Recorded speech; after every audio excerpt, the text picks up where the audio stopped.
Okay, it's back to the NorCal 40A that had the, turns out was the choke or the RFC on the collector of the final output had blown because of a slip of the probe.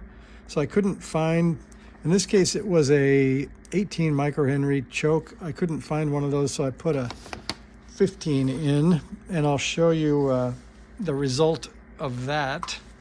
So we'll grab the meter really quick and show you what we found. So if I take the bad one and check it with the ohm meter, you can see it's completely open. So that was a bad sign, so definitely bad. So I'm gonna put that one over there and get rid of it. And here is, for comparison, a similar 15 microhenry choke that I found in the junk box. And you can see that it shows, if I squeeze extra hard, about 0.6 ohms. And if I show just the probes, it's about 0.2 ohms. So maybe it's 0.4 ohms, that's kind of what you'd expect. And then I don't think it's working right, but I'll show you at least an attempt with this kind of suspect old WaveTech, that if I put the inductor in, at least I think that it's a known good one, on the 2 millihenry scale, it doesn't seem to be giving a reliable reading. And I don't know if it's probes or what.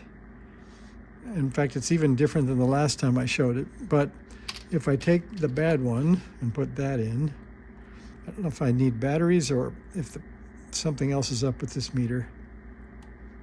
But you can see no reading at all on that one, so it's definitely bad. I just don't think I can get an accurate reading to show you what was the actual value of the good one or the bad one. So let's quickly take this thing here and try it. I think that's always what people want to see, is that initial, I guess, maybe for the right reasons, called a smoke test, because you saw the smoke before, and we hope the smoke is all gone now, because we want this one to, we want the smoke to stay in it.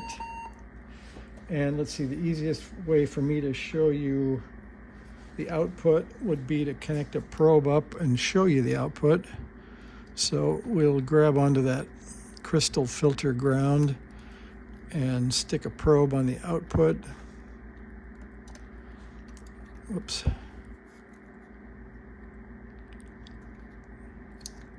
There we go. And then we'll go up here a bit. You can see that. We'll get to, that's, I guess, left over from the other night, 5 volts at like a 7 megahertz reasonable signal, and we'll try to key it way back here. That's cool. So that was it, was the bad RFC in the collector lead. And we're at 5, 10, 15, 20, 25, 30, which I think, if we look back in the page, we were, I think, at 26 volts peak to peak before. So that's unexpectedly slightly better. So that's good. Let me see if I can peak that. Where is that? That transmit filter, just to see if we're still at the peak there. And that is right there. That's C39. So let's see if that peaks. And I think that's right there.